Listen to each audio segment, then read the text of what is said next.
dir verwehren. Selbst wenn liebliche Frauen sich um mich schlügen, ich würde ein Dekret über Keuschheit verfügen.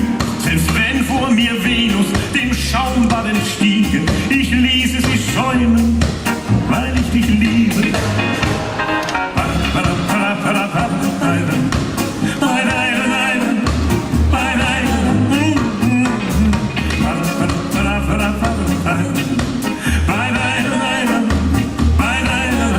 Kann zaubern und segnen, Medusen besiegen, um dir zu begegnen, würde ich auch fliegen. Und solltest du einmal den Styx überqueren, ich folgte dir nach, um mich zu beschweren.